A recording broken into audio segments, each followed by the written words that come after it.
ابھی آپ کو براہ راست کراچی لیے چلتے ہیں۔ مفتی منیب الرحمان پریس کانفرنس کر رہے ہیں۔ جسمانی فاصلہ برقرار رکھا جائے۔ مقامی حکومتیں 8 تا 15 ذوالحجہ جراثیم کش دواؤں کے اسپرے کا مستقل انتظام کریں اور قربانی کے ایام کے فوراً بعد چونے کے چھڑکاؤ کا انتظام کیا جائے۔ اس پوائنٹ کو ہمارے میڈیا کے دوست ہائی لائٹ کریں کہ صوبائی وزراء جناب سید ناصر حسین شاہ اور جناب سعید غنی نے ہماری اس تجویز سے اتفاق کیا ہے کہ قربانی کی کھالیں جمع کرنے کے لیے گزشتہ سال کا اجازت نامہ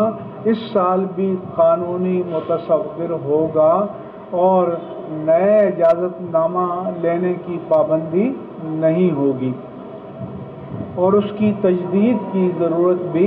نہیں ہوگی۔ عذرائے کرم آپ حضرات یہ ہائی لائٹ کریں تاکہ پورے صوبہ سندھ میں اور پاکستان میں یہ میسج پہنچے اور جو مقامی ایڈمنسٹریشن کے لوگ ہیں وہ مدارس و مساجد اور اداروں کو تنگ نہ کریں۔ البتہ جو حضرات نئے اجازت نامہ لینا چاہیں وہ قانون کے مطابق اجازت لیں۔ ممنوعہ تنظیموں کے نام بھی حکومت ہر سال مشتہر کرتی ہے، اس سال بھی کر سکتی ہے،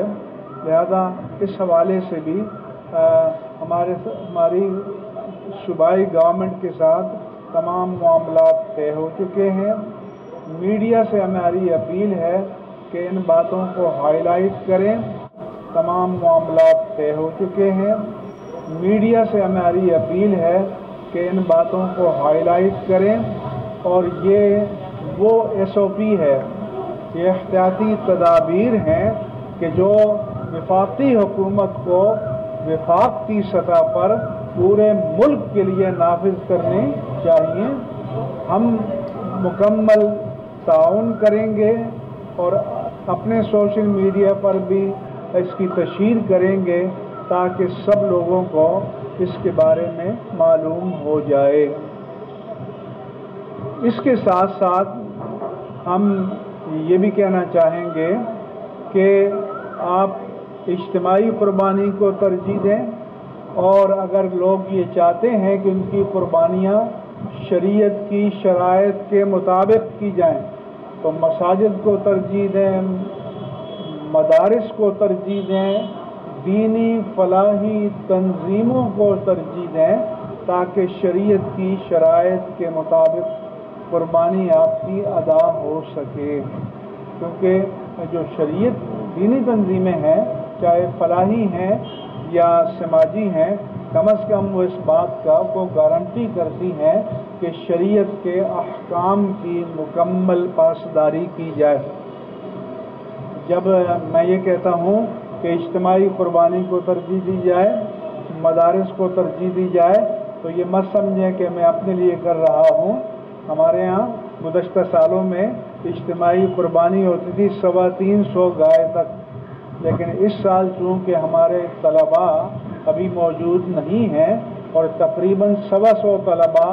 خدمات پر مصروف ہوتے تھے اس لیے ہم اپنے یہاں نہیں کر رہے، لیکن اس کے باوجود میں سب کو کہتا ہوں کہ دینی مدارس کو، دینی جامعات کو، مدارس کو، دینی فلاحی تنظیموں کو ترجیح دیں اور اس کے علاوہ کوئی اور کسی سماجی فلاحی رفاہی تنظیم کو ترجیح دینا چاہتا ہے تو یہ ہر قربانی کرنے والے کا اپنا حق ہے۔ جبر نہیں ہونا چاہیے جیسے پہلے کبھی کراچی میں ہوتا تھا۔ اللہ تعالیٰ کا شکر ادا کریں کہ کراچی شہر آج جبر سے آزاد ہے، لوگ عبادت کرنے میں آزاد ہیں اور اپنی مالی عبادات کو اپنی مرضی کے مطابق دینی مقاصد کے لیے دینے میں آزاد ہیں۔ میں یہ بھی کہوں گا کہ لوگ عذرائے کرم خود جائیں اپنی کھال قربانی کی کھال کو لے کر اور اہل اور مستحق اداروں تک اس کو پہنچائیں۔ اسی طرح سے گزشتہ چند سالوں سے پتہ نہیں کوئی اجتماعی سازش ہے کہ قربانی کی کھالوں کی قیمتیں غیر معمولی طور پر انتہائی کم کر دی گئی ہیں، یہاں تک کہ قربانی کے کھالوں کے جمع کرنے پر جو مصارف آتے ہیں بمشکل یہ اس کو میٹ کرتے ہیں۔ لہذا جو حکومت کے ذمہ دار ادارے ہیں وہ یہ ہمیں کھوج لگا کر بتائیں کہ کاکٹیل تو نہیں بن گیا اتفاق رائے کر کے کہ بھائی لوگ مجبور ہیں دینے کے لیے،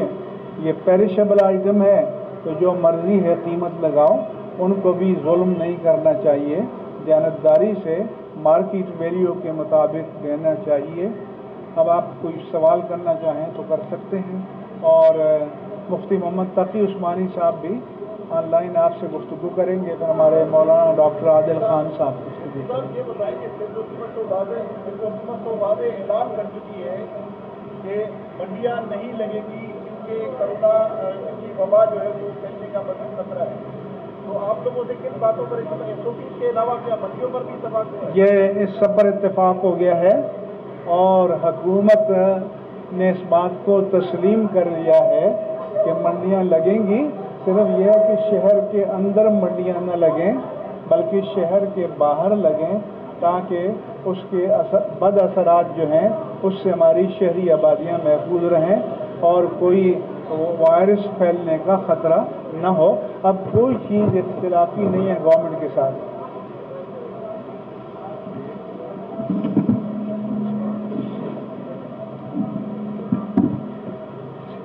بسم اللہ الرحمن الرحیم۔ ہمارے مفتی منیب الرحمان صاحب نے جو گفتگو فرمائی ہے وہ سب وہ باتیں ہیں جس پر ہمارا اتفاق ہے، اور یہ اس وقت جو پریس کانفرنس ہو رہی ہے یہ سندھ کے تناظر میں نہیں ہے، بلکہ یہ پورے پاکستان کو سامنے رکھ کر گفتگو کی جا رہی ہے۔ کچھ دن پہلے وفاقی وزیر مذہبی امور اور وفاقی وزیر داخلہ نے ویڈیو لنک پر رابطہ کرنا چاہا، لیکن چونکہ رابطے کا طریقہ کار بہت پور تھا اور کنیکشن بار بار ڈسکنیکٹ ہو رہا تھا،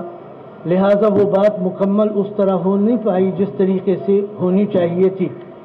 یہاں یہ جملہ میں کہنا چاہوں گا کہ جو لوگ آن لائن کی باتیں کرتے ہیں ان کے علم میں یہ آنا چاہیے کہ اگر وفاقی وزیر ویڈیو لنک پر ایک اجلاس کرنے کی صلاحیت نہیں رکھتی تو پورے ملک سے یہ تقاضا کرنا کہ وہ ہر چیز آن لائن کرے یہ ممکن نہیں ہے۔ بہرحال سندھ سیکریٹریٹ کے اندر ہماری یہ میٹنگ تھی، اس کے بعد پھر صوبائی وزراء جن میں ناصر حسین شاہ صاحب ہیں اور سعید غنی صاحب ہیں، انہوں نے ہم سے رابطہ کیا، کئی ہماری نشستیں ہوئیں جن میں مفتی منیب الرحمان صاحب شامل تھے، مفتی تقی عثمانی صاحب شامل تھے، اور یہ SOPs جو اس وقت آپ کے سامنے رکھی گئی ہیں یہ علماء کی تیار کردہ ہیں، اور ان تمام SOPs سے سندھ گورنمنٹ نے اتفاق کیا ہے۔ میں اس حوالے سے وفاقی وزیر مذہبی امور اور وفاقی وزیر داخلہ صاحب سے یہ کہنا چاہوں گا کہ آپ کو اب تک اپنی SOPs جاری کر دینی چاہیے تھیں، لیکن ہم یہ دیکھ رہے ہیں کہ حکومت کی طرف سے SOPs کا شور بہت ہے، لیکن اس میں حکومت کی فعالیت نظر نہیں آ رہی۔ میں عرض کرنا چاہوں گا مساجد کے حوالے سے رمضان سے پہلے ہم فکر مند تھے، لیکن جب علماء کی طرف سے اور تمام مکاتب فکر کی طرف سے جب SOPs تیار ہوئی تو ان SOPs کو صدر صاحب نے چند اضافات کے ساتھ پورے ملک کے لیے جاری کیا، اور آپ کے علم میں ہونا چاہیے کہ ان مساجد کی SOPs کا یہ اثر تھا کہ پوری دنیا کی مساجد نے پاکستان کے علماء کی مساجد اور رمضان کے حوالے سے SOPs کی تائید کی اور اس پر عمل کیا، یہاں تک کہ حرمین میں مکہ مکرمہ میں اور مسجد نبوی کے اندر بھی اسی پر عمل ہوا۔ اس کے بعد تعلیمی اداروں کی بات تھی، وفاقی وزیر تعلیم کو اور وزارت تعلیم کو بہت واضح طور پر SOPs تعلیم کے حوالے سے تیار کرنی چاہیے تھی۔ ہم مختلف مکاتب فکر کے افراد نے برٹش منسٹری آف ایجوکیشن کی SOPs کو سامنے رکھا، یونیسیف کی جو گائیڈ لائن تھی دنیا بھر کے تعلیمی اداروں کے لیے ان کو اپنے سامنے رکھا، ورلڈ ہیلتھ آرگنائزیشن WHO ان کی طرف سے جو ہدایات تھی ان کو اپنے سامنے رکھا، اور لاہور میں جب وزیر تعلیم وفاقی وزیر تعلیم کے ساتھ ہماری میٹنگ ہوئی، ہم نے انہیں پورے پاکستان کے تعلیمی اداروں کے لیے SOPs پیش کی ہیں۔ اس کے بعد وفاقی وزارت تعلیم نے ہم سے دوبارہ SOPs مانگی ہیں، ہم نے وہ بھی ان کو دوبارہ بھیج دی ہیں، اور آج جبکہ قربانی کا عمل سامنے آ رہا ہے اور تمام تقریروں میں یہ کہہ رہے ہیں کہ ہم لاک ڈاؤن کے متحمل نہیں ہو سکتے، یہ بھی کہا جا رہا ہے کہ آپ لاک ڈاؤن کے ساتھ کرونا وائرس کے ساتھ جینا سیکھیے، اور دوسری طرف یہ ہو رہا ہے کہ قوم کی رہنمائی کے لیے جس طرح کی SOPs کراچی میں علماء کرام کی نیوز کانفرنس جاری ہے۔